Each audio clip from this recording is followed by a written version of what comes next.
Now that we have gone through the whole creative process, we wanted to give you guys a couple of general tips for creating that we did not think belonged to any particular step.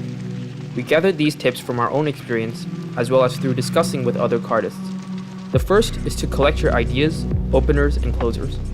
In our previous videos, we mentioned that you can link openers and closers that you have to new ideas you come up with. And that is only possible if you record or at least remember your existing openers and closers. So we highly recommend that you either write down or record your moves and ideas with your camera on your phone. This will also be helpful if and when you decide to film a video. If you want a more organized way of recording your moves and ideas, then you should check out Card Touch's app, My Shuffles. With the app, you can do stuff like organize your moves into categories and add variations to a move. We will link to that in the description. The second tip is to take breaks when necessary.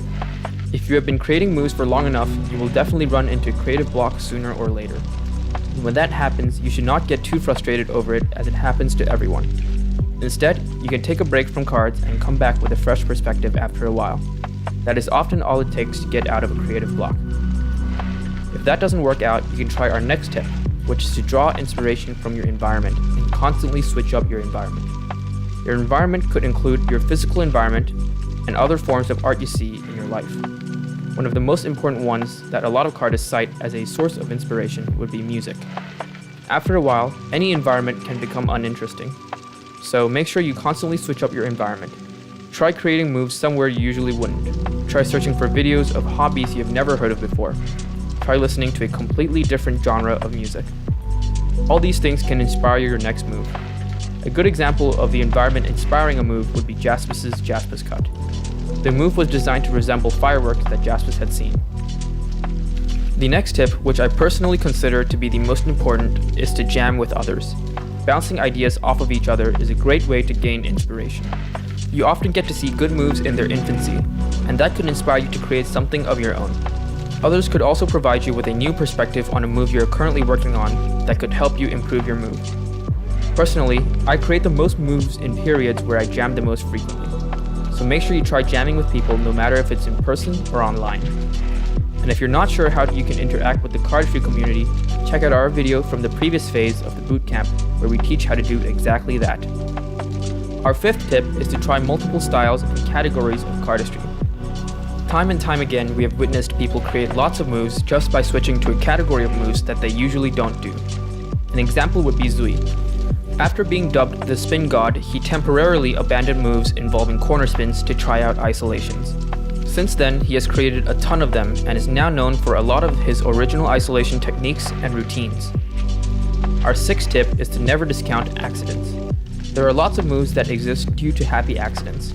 A good example would be my move Chainsaw.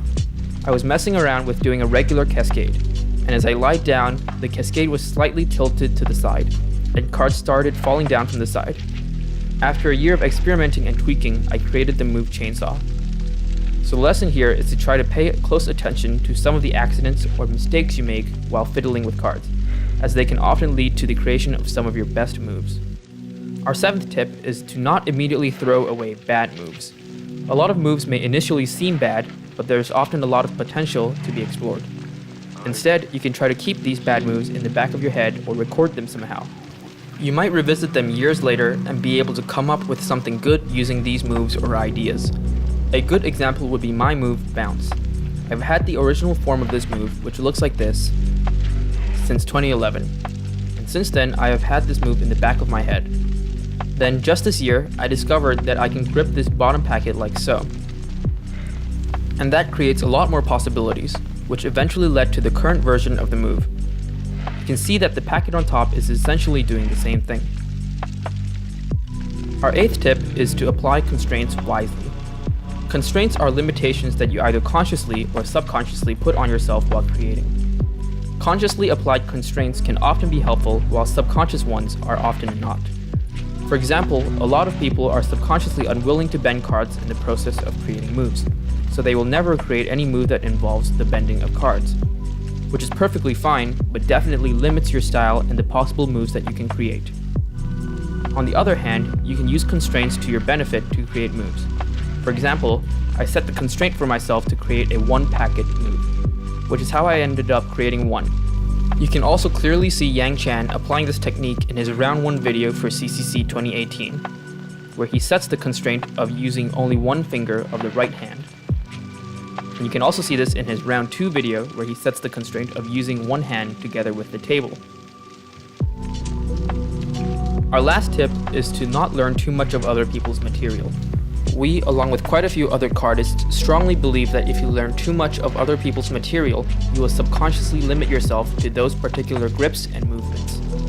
That is not to say, though, that you should not draw inspiration from others. It is definitely important to do so, but most of the time, all you need to gain inspiration is to visually understand the concept and purpose of a move.